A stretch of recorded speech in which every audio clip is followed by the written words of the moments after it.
Hello and welcome to the LCS Lock-in Tournament, where the LCS gods have granted us a wonderful gift. As it is only January, and we already have our first best of series to kick off 2021, and I could not be happier about that.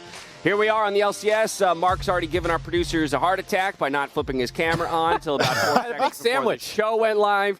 His excuse was he was eating a large sandwich. Well, I hope you're all geared up and ready to go. Alorm, I'm coming to you, man. How excited are you that we're so early on in the season going to get an opportunity to see teams go up against each other in a best of three? Not just that best of one, coin flippy type of situation. You got to win two to take it. I think it's great. I think what you said about the best of ones is a good point. A lot of people have had gripes about the best of ones in the past where it seems like not the best team won't always win because they can do something cheesy, maybe get a lucky team fight. We've seen it all the time in the past. But when you have an early best of three, it really shows who's the better team, because even if you lose game one, you can go into the next game, prep your draft better, and really it will show who's got the nerves to win the series. The better team. That's what we're here to figure out when it comes to the knockout stage. And after 4 days of groups, we have our top 8 teams going into the lock-in, knockout stage. That's a mouthful. We got 3 best of 3s, or 4 best of 3s across these 2 days. Looking at this bracket, though, Primal, I'm curious for you. Who's your favorite to win the whole thing? I mean, there's only one answer. It's Team Liquid or you're trolling. I'm trolling, then. Straight briefing. All right, why Team Liquid? Why Team Liquid? Okay, so they have the best players in every position. They have the best drafts. They have the best player in the league in Core JJ. And yeah, they did lose a game to 100 Thieves, but that was with a sub-jungler. Now that they're at full strength, I think they're easy odds to win the tournament. I would put them at approximately 53.9%. Wow. Reoccurring, of course. Yeah, that's a little surprising. I was going to say, I think 100 Thieves is I wouldn't put them as favorites, but it's really close. I think the fact that they beat them last time, yes, Armao was subbing in, but that did still have to come with a comeback after getting double killed in the bot lane, like at level 3 or whatever, or level 1 was that? I forget. But they came back, they dove bot lane. They work better as a team right now. When you talk about the synergy, even when Santorin showed up in the first game yesterday, he wasn't like jamming with Jensen quite yet, whereas we see Closer and Nemonte all over the map together already. And so I do think that some of the skill points that Primal makes definitely hold true, but there is better synergy for 100 Thieves.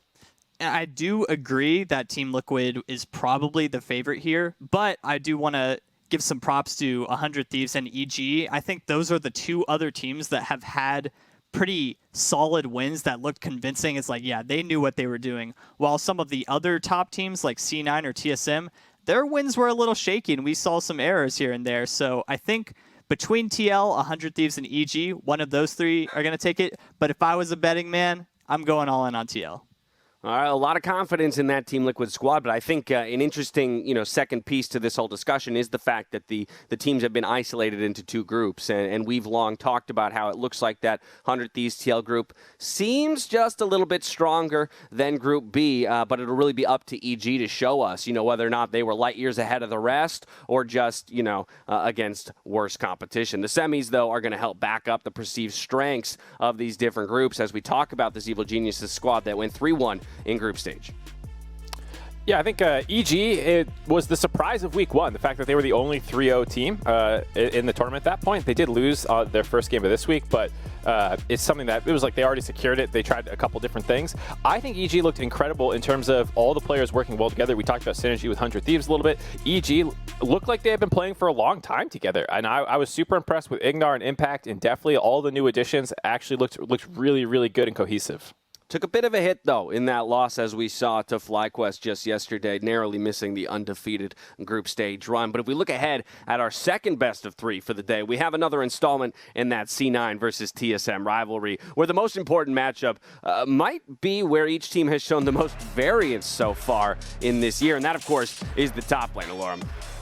All right, so I was already talking about C9 and TSM have had kind of shaky performances, and Huni versus Fudge is a battle of 2 top laners who have kind of the same expectations that they should both be very good top laners, but haven't proven that just yet. Huni came in with some skepticism. A lot of people are still waiting. Huni, please, when are you coming back to that 2018 Huni on the Echo Fox on SKT? Where is my world finalist Huni? And on the other side of Fudge, he was the best top laner in Academy by far. Everybody was thinking he was going to come in and fill the place of Licorice very well and start carrying from that top side. But both of them just haven't met that expectation. So I wonder, this series is going to have a lot to prove for both of them. And whoever comes out on top, I hope the fans give them a break before and that they're going to do well now. And I'm 100% with you, Alorum. I'm also wondering where 2018 Huni is. And at this point, I have like that skeleton meme, they're sitting on the bench, just decaying, waiting for this to happen. Still waiting. Yeah, still waiting. But that said, in Huni's defense, he has played 3 out of 4 games on Gnar. I don't think the champion is as good as he thinks it is. I suspect it might be either a champ pool or draft issue that I'm hoping Coach Bjergsen's managed to fix going into this series. So I still have some hopes.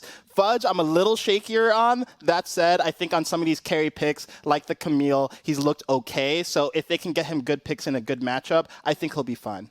Yeah, get that Gnar out of here. I'm waiting to see more creativity in the top lane in general. Just tuning again into the LEC today, we were just talking about the fact that we saw Volibear up there in the top lane as a response to Renekton. So waiting for some of that creative stuff to come from other regions over here to North America. Yesterday, though, after dominating in their win over TSM, Core JJ, he blessed us with this tweet, and it played perfectly into a discussion that we've begun to have behind the scenes about real talk in the LCS and how ultimately it's changed throughout the years. So to get some perspective, Mark, hit us with the history lesson.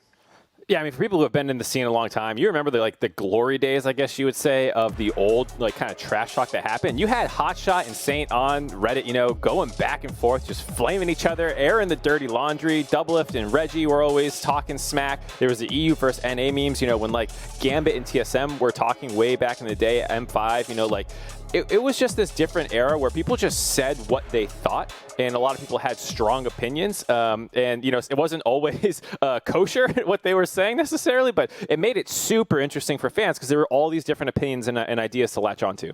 I mean, in so many ways, when I first started watching professional League of Legends in that era, it's what drew me in, was the personality of the players and seeing that fire and the passion in the discussion, or insults hurled across the internet to the other. But Alorum, obviously the landscape of professional League of Legends has changed. We are not in that era anymore. And as somebody who's been in that player position a little bit more recently, I'm curious what your take is on real talk or trash talk in the LCS, given the development of the league. Well, I think that trash talk is great. Like, if it's actually real and it's not just some scripted bullcrap that no one's going to buy. But I think if you're a newer player and you haven't proven much, if you talk trash, you have to back that up right away. Because let's say you're little Timmy coming into the LCS on the first day and you're talking trash to one of the best players. Let's say you're talking trash to Someday or Impact. You lose. Everybody on Twitter and on Reddit and on your mom's Facebook, they're all insulting you, and they're going to remember you for that guy that talked trash and got beat down. So I think if you're an already franchise player that's had a very big history of doing well and you talk trash, it's so easy for you. But if you're a new guy, you got to watch your step. What's your take, Primal? I'm on the other side of this. I want Timmy on day 0 talking trash, hyping himself up, right? I want it to be Tom on day 1. And here's the thing, right?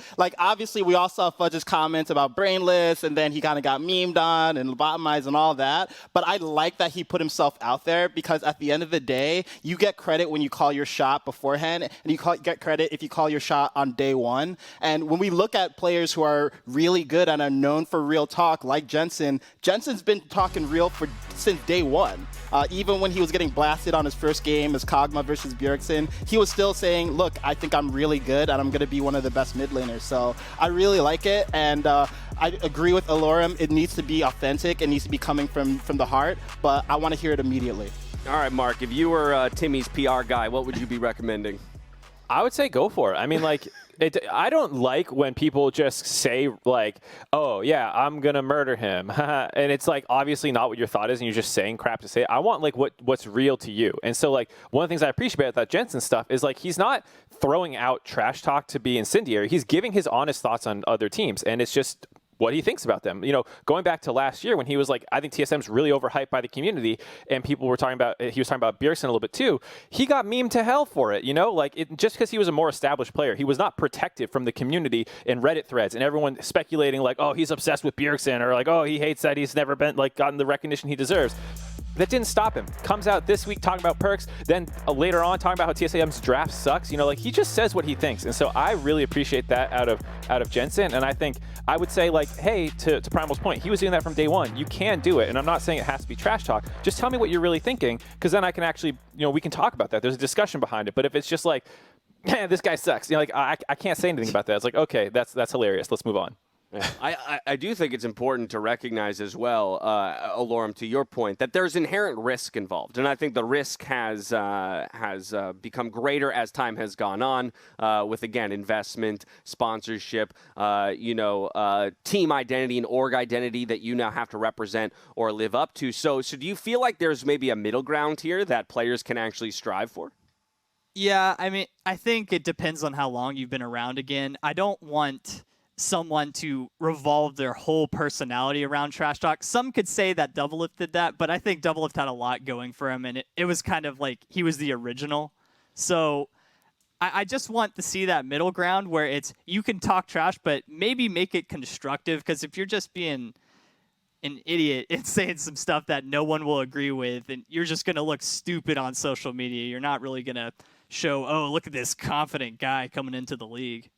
I mean, a great example for someone as a younger player who doesn't have a big history and was not super successful, but I love seeing on Twitter all the time was Fake God during his first stint on 100 Thieves. He had a lot of memes that he was throwing out. He tricked Broken Blade once. Broken Blade popped off on him because he didn't get that it was a joke, you know, and like he wasn't talking trash. He was actually talking trash more about himself more often than not, but he was authentic. And that's what I care about more than trash talk is real talk. And like that's why an example of someone who had a personality, was doing stuff that I could enjoy and talk about.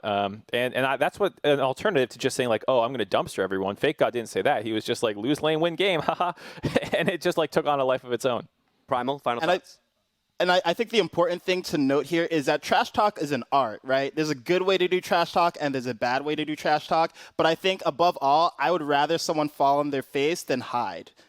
Yes. Give me spice. Yeah. Take a risk. Put yourself out there. I think at the end of the day, I mean, you can even look at players like Jensen. I know we've talked about him a lot already, but remember, he came out with very strong statements for his first game of the LCS and quickly got clapped by Bjergsen. People, you know, we might remember that moment and look back on it in just now, but it did not define his career by any means. And so if you're a player that has confidence in your ability, get out there and put yourself in a position to take that risk. We want to know from you, though, at home. What was your favorite trash talk moment throughout the history of the LCS? Hit us up in chat or on Twitter at LCS Official. Let's keep this conversation going, and maybe we can pull up some highlight clips. I, for one, hope this is just the tip of the iceberg. Now we're stepping away, but as we do, let's take a trip down memory lane and look at some of the most memorable trash talk to grace the LCS stage. They're pretty much a bunch of no-names. I don't really respect them. I guess if we get upset, that would be pretty embarrassing. So I just think they're by far the worst team in LCS. What were your thoughts immediately after that game when you suffered defeat to CLG? Honestly, it's a fluke. They're not the better team, not even close. If they were the better team, they wouldn't have been down 4 Dragons and 11K at the end of the game, but we messed up. We mess up one team fight and we lose the game, so they can have the set, but if we meet them in playoffs, I'm sure we'll beat them. Jensen certainly is ready to take on the world's best there as well. He did have some fun tweets before the tournament as well. Jensen is certainly a character, but he just cannot wait to play Faker. Oh, that's not what he said. He can't wait to clap Faker. Oh, that's what it... Normally see you very active and now you were kind of chill when you won. Why was that? Because it was just to be expected, and beating Dig is probably the best feeling I can get, because it would have been nice to beat TSM and be in the finals, but I tried out top lane for Dig and they didn't want me, so now I knocked them out of Worlds. It feels great. 그 팀이 그 경기 내에서 잘하고 있고 슈퍼플레이를 했기 때문에 이렇게 훈이 이러는 거라고 생각하기 때문에 저희가 그 경기에서 많이 잘해서 거기를 좀 도서관처럼 만들어 버렸으면 좋겠네요. Europe versus North America. Everyone else is trash. And you're on the show. Everyone else is trash. And welcome back to the LCS Countdown, where an LCS insider let me know that every single analyst, yes, every single one pleaded, begged even, that they participate in the first Jeopardy Dash of 2021. Well, I got good news for the three of you. You won that lottery. Mark, I can see the excitement on the face. You've been chomping at I'm the so bit excited, yeah. for me to ask some very complex questions. This is my favorite segment. This week's questions are about newcomers in the league. So you have a theme, all right? The first question is, who is the youngest Golden Guardians rookie? Niles. I'll let you guys. We got a Niles call for Primal. I'm going to wait to give you the official answer until I got a guess from all three of you. Sorry, Alorum, who'd you go for? Iconic. Iconic and Mark. I'll Your go options are I'll Blaze, go Iconic. Yeah. Yeah, I'm going to go Iconic. It might be a Blaze. He was pretty young, I thought. Okay. And the answer is Niles. Primal is correct. Yeah. He's 21 years old. He's 21 years old. And while his birthday does still make me feel very old, I'm just glad that he was born in 1999 as opposed to 2000. Something about that 1 year makes me feel just a little less boomery than I did prior. Question number 2. Who is the youngest player to ever debut in the LCS? So their age in their debut game of the LCS. Now, you don't have to give me the age, but who was the youngest when they first played in the LCS, historic? Pobelter. Alorum thinks Pobelter. That's a good guess because he was a guy who was hyped up even from the age where he was ineligible to play. So I like where the logic is there. Mark, yeah, Primal? I think that's a good guess, and the only way it would lose would be like some weird, like someone's birthday was just like before, but they both entered as soon as they possibly could. I'll say contracts to spread things out, though I do think Pobelter's probably the right guess. I think that's another very clean guess when you look at contracts, who came in at a very young age. Primal, where's your head at? Wait, that's so BS. He just hedged. He guessed one thing, is like, but I don't think it's my answer. What? I do that all the time. That's how I always have an out, no matter how wrong I am. Okay. He still has to commit to contracts, but okay, it's fudge, but it's probably Pobelter. I love it. I love it. My man. So slow. Hey, you know what's up. Here's the thing. All three of you are wrong. The answer is Oh. Altec. He was Altec. Yeah. Altec was actually the youngest player to step onto the LCS stage at 17 years old and 14 days, as you can see there. I can't even imagine playing at that high a level at that age. Pobelter and Altec were actually teammates on academy or challenger teams back then, amateur teams, because they were too young to play. Winter Fox too, right? Yeah. Didn't they both play on Winter Fox, if I recall correctly? Yeah, absolutely. so, All right, yeah. question number 3. We're moving right along. Is Alphari's CSD recent LEC import? Is Alphari's CSD higher or lower than it was when he was in the LEC? Are we counting this week's game? We're talking Lock-in Tournament CSD at 10 versus his 2020 LEC summer performance. So we're isolating summer. His 2020 summer was 14.1, I believe, and I think it was higher through week 1, but I don't remember if he gapped top last. I don't. I'm gonna go with no. I'm gonna go with no. I think he actually was down in CS. I mean, last I checked, his CSD in LCS is like 29. There's no way it was higher in LC. No, okay, so we've got lower and lower for Mark and Alorum, and we have higher for Primal. Primal is correct. His CSD in the Lock-in tournament is 15.5. But Mark, you were incredibly close on the summer LEC CSD call-out at 14.5. So yes, he has eclipsed it by 1 CS at that 10 mark. He is destroying. He is destroying top laners so far here in the LCS. I think we're moving fast, so we've got one more question to go. This one is, who was the first recipient of the LCS Outstanding Rookie Award? Whoa. First? Yeah, this is tough because you have to remember when the award was introduced as well. I don't even know that. I have to take a guess. I'm going to go with contracts. Okay, we got a contracts vote. I think it's contracts also. Mark looks disgusted. I have no idea. Do I get a hint? Can I phone a friend? Can I ask the audience? Like, what do we got here for people who are? I have nothing right so far. If I give you a hint, I will give you a hint. I will give you a hint, but this also means, Alorum, you can take another guess if you want. The hint is that the award was given in 2015. 2015. Whoa. Okay. So who would have won Outstanding Rookie in 2015? The years go by so fast, I don't even know.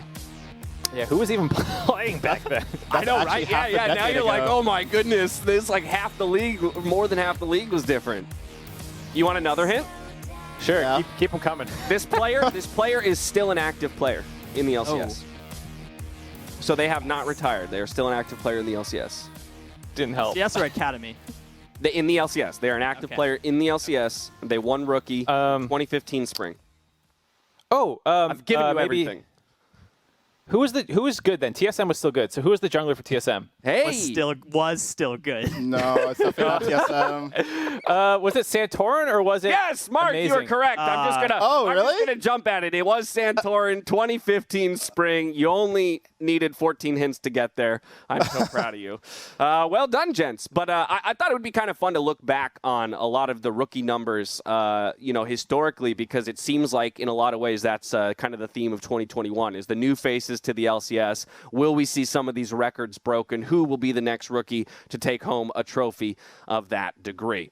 But, of course, we have a couple series ahead of us, and I know people would probably like us to talk about those as well. So let's turn our attention to the first series of Lock-in. We've got the Academy squad from Immortals taking to the stage after going toe-to-toe with FlyQuest, however, falling just a little bit short.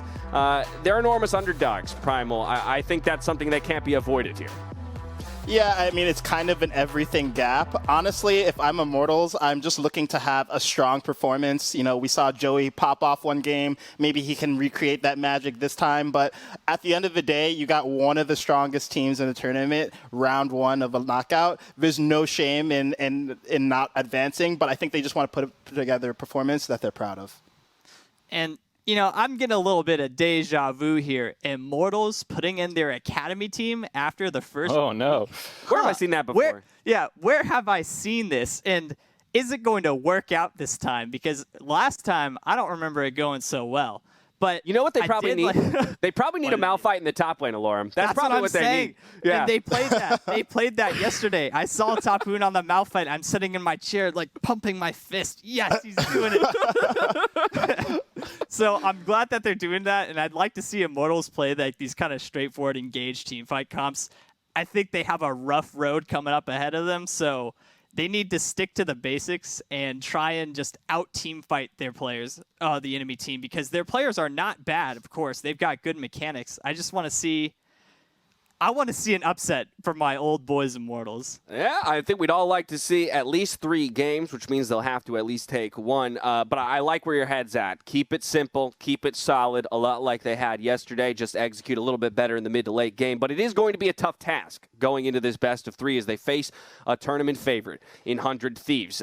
They seem to be the squad who can deliver on the much-repeated adage of someday would be a monster if only he had a team around him. Well, what's the verdict, Mark? Does he finally have a team around him? Yes, he does, James. I think I'm super excited for this lineup. As much as I want to see the Immortals guys have some big upsets, in a series, it's going to be really tough because everyone on 100 Thieves is playing well, especially the core of Golden Guardians, where everyone was like, ooh, are they going to be able to support someday? Is something finally going to gel? It looks like it. They're top 3 in most categories in every position so far in Lock-in. Closer's been great. Demonte has the highest KDA. He is absolutely incredible. It's been back and forth between him and Core JJ. FBI is first in DPM. This whole lineup is grooving right now. So I think the answer of does someday finally have a team is a resounding yes. You take a look at these stats as they roll across the bottom of your screen for the 4 members that came over from Golden Guardians. Basically, in every statistical category, 1, 2, or 3 in their positions. And then I think, though, Primal, the conversation needs to be turned back around onto Someday, the individual that we keep talking about. He has a storied history in the LCS at this point and very high expectation, but now he's got to follow through. He does, and there recently was an interview between Someday and Ashley Kang where Someday was talking about watching other players going to Worlds and feeling bad about that. Well, now there's no excuses, right? And I actually think there's a bit of a pressure on Someday because arguably this is the best top lane lineup that we've ever seen in NA with the introduction of Alfari. So Someday, he's a really good player, and I think he has a really good team around him, but I think anything below top 3 at the end of the split would be a disappointment. Yeah, especially when we've talked for so long about does he have the team to support him and this kind of stuff. It's like, yeah, now you do. So this is the other half of the equation, and it's important to remember Someday is really, really good. Everyone constantly talks about how incredible he is, it's about proving that now and going out there with the support that he has and actually stomping people in LCS consistently with how tough it is now with Alfari coming over, Impact still looking incredible. It's going to be a really tough league. Now, Primal said top 3. Alorum, where do you land on that conversation? Like, what would you consider success? What would you consider follow through on that, kind of promise for someday? I'd agree with the top 3 statement. I'm not expecting and saying if you're not number 1, you're garbage.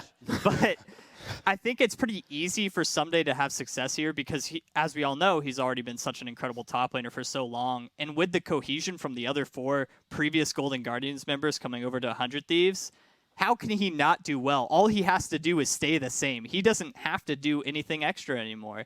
It's just he's got a full, complete team ready to go with him. So you slot in that Lego, you put in that RTX 3090 into your computer, and it's running even better than before. What do? You fishing for sponsorships over there, bro? What's going on? What was that? It's a commercial in the middle of the show there. All right, well, I think we've teed up this matchup about as much as we can. No surprise to anyone that this is considered a David and Goliath matchup between an Academy squad for Immortals and the behemoths that are 100 Thieves here at the beginning of the split. But again, as always, it's up to the teams to put it all out onto the Rift and show us what they got. Let's hand it over to Freakin' Azale for game 1 of the day.